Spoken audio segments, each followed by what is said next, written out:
जीवन को खतरे में डालने वाला खतरा किसी और चीज की तरह दिमाग को केंद्रित करने का एक तरीका है।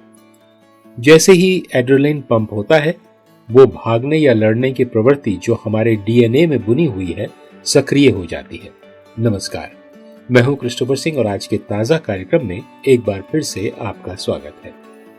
मैं हाल ही में एक दोस्त से बात कर रहा था जिसका कैंसर तीसरी बार कुछ गड़बड़, शर्मनाक और भयावह तरीके से शरीर में वापस आ गया था और मरने का डर उसे 24 घंटे तक एक काले बादल की तरह घेरे रहता था। वो अपने 60 के दशक के मध्य में है, इसलिए आमतौर पर औसत के नियम के अनुसार वो अगले 20 साल या उससे अधिक जीने की उम्मीद कर सकता है और निश्चित रूप से वो जानता है कि परमेश्वर उसे ठीक कर सकता है। लेकिन क्या वो करेगा?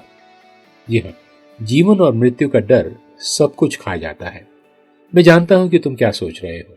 भाई, तुम क्रिसमस से सिर्फ एक सप्ताह पहले इस बारे में बात क्यों कर रहे हो? अच्छा सवाल है।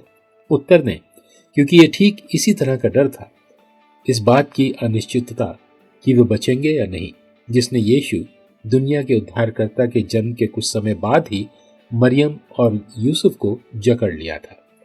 बाइबल में लिखा है, मत्ती उसका 2 अध्याय 13 वचन में, बुद्धिमान पुरुषों के चले जाने के बाद प्रभु की ओर से एक स्वर्गदूत यूसुफ के पास एक स्वप्न में आया।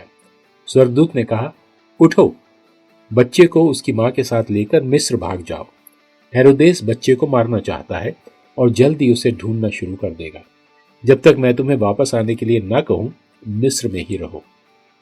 उनके भागने के बाद हेरोदेस ने बैतलहम और उसके आसपास के सभी 2 साल से कम उम्र के लड़कों को मरवा दिया। वो चाहता था कि वो यीशु मर जाए, इससे पहले कि बच्चा बोल सके। यीशु शुरू से ही खतरे में था और हम जानते हैं कि वो कहां समाप्त हुआ। महिमा में फिर से उठने के पहले एक क्रूस पर बेजान लटके हुए। कोई गलती ना करे। अगर जब ऐसा होता है तो परमेश्वर जानता है कि आपका खतरा कैसा लगता है। वो आपके साथ है। यही उसका ताजा वचन है आज आपके